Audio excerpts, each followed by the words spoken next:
يوصيكم الله في أولادكم للذكر مثل حظ الأنثيين فإن كن نساء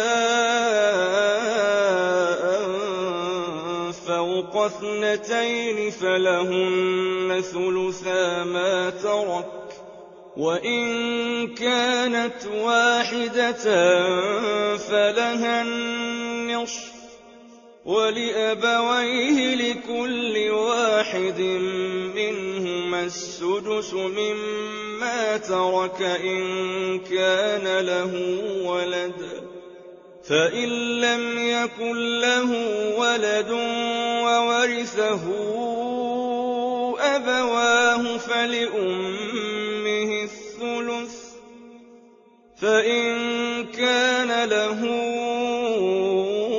إخوة فلأمه السدس من بعد وصية يوصي بها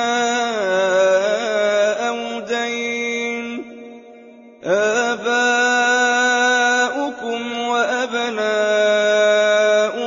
لا تدرون أيهم أقرب لكم نفعا فريضة من الله إن الله كان عليما حكيما. Allah commands you regarding your children, the share of a son is equal to the share of 2 daughters. If there are only daughters, 2 or more than 2, for them there are 2/3 of inheritance, and if there is 1 daughter, for her there is half a share. If the deceased has children, then for his parents there will be a share of 1/6 of the inheritance each.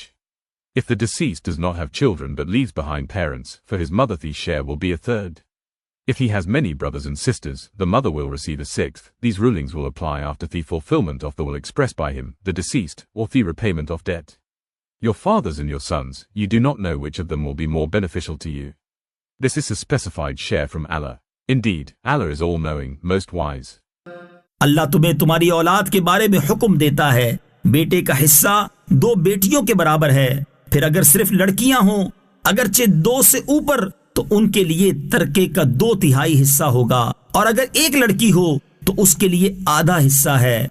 और अगर मैयत की औलाद हो तो मैयत के माँ बाप में से हर एक के लिए तरके से 6ठा हिस्सा होगा। फिर अगर मैयत की औलाद ना हो और माँ बाप छोड़े तो माँ के लिए 1/3 हिस्सा है। फिर अगर उस मैयत के कई बहन भाई हों तो माँ का 6ठा हिस्सा होगा। ये सब अहकाम उस वसीयत को पूरा करने के बाद होंगे जो वो फौत होने वाला कर गया, और कर्ज की अदायगी के बाद होंगे। तुम्हारे बाप और तुम्हारे बेटे तुम्हें मालूम नहीं कि इनमें कौन तुम्हें ज्यादा नफा देगा। ये अल्लाह की तरफ से मुकर्रर करदा हिस्सा है। बेशक अल्लाह बड़े इल्म वाला, हिकमत वाला है।